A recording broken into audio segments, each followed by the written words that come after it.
Thank you for staying with us on the newsroom. The Chief Judge of the Federal High Court, Justice John Soho, has said the venue for the trial of Nnamdi Kanu, leader of the indigenous people of Biafra, IPOB, will soon change. Soho disclosed this while hosting the newly elected executive of the Abuja chapter of the Nigerian Bar Association in his office.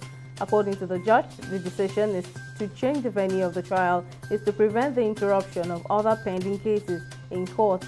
The proscribed IPOB leader is facing a 15-count charge bordering on terrorism and treasonable felony.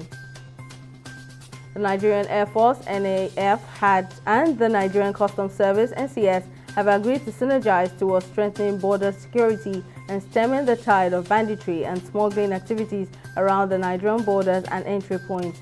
Chief of the Air Staff, CAS Air Marshal Oludayo Amao, who was represented by the Director of Operations Headquarters of the NAF, said the signed MOU will go a long way in building on the already existing cordial and cooperative relationship, as well as ensure seamless collaboration between both organizations.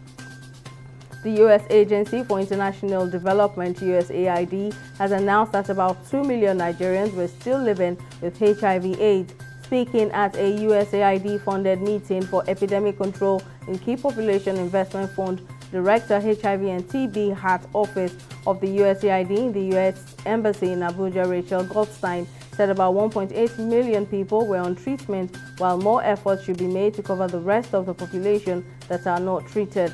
Goldstein said the agency will ensure multi-sectoral capacity building, adding that it will continue to work with the local partners, especially in Niger and Bayelsa states. The European Commission announced this week that the EU and the Gates Foundation would invest more than 100 million euros in the next 5 years to help set up an African medicines regulator, the African Medicine Agency, AMA, to boost the continent's drugs and vaccine production. The EU also stressed it will provide support to help Africa produce 60% of the vaccines it needs by 2040. The race to establish the African Medicines Agency, AMA, comes after the pandemic exposed the region's dependence on imported COVID-19 vaccines. The House of Representatives has commended the federal government for introducing 100 for 100 policy on production and productivity (PPP) initiative through the Central Bank of Nigeria, CBN. The House said the policy will improve Nigeria's capacity to produce goods for its population and the market in sub-Saharan Africa. It added that the program, if well implemented, will contribute immensely to industrialization, increase capacity to create employment for the teeming youth, and improve revenues through exports and reduced importation of goods, thereby improving the economy of the country.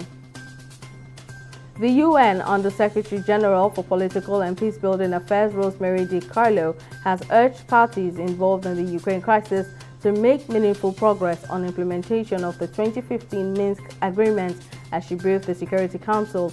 She acknowledged reports of fresh ceasefire violations across the contract line just hours earlier, which, if verified, must not be allowed to escalate.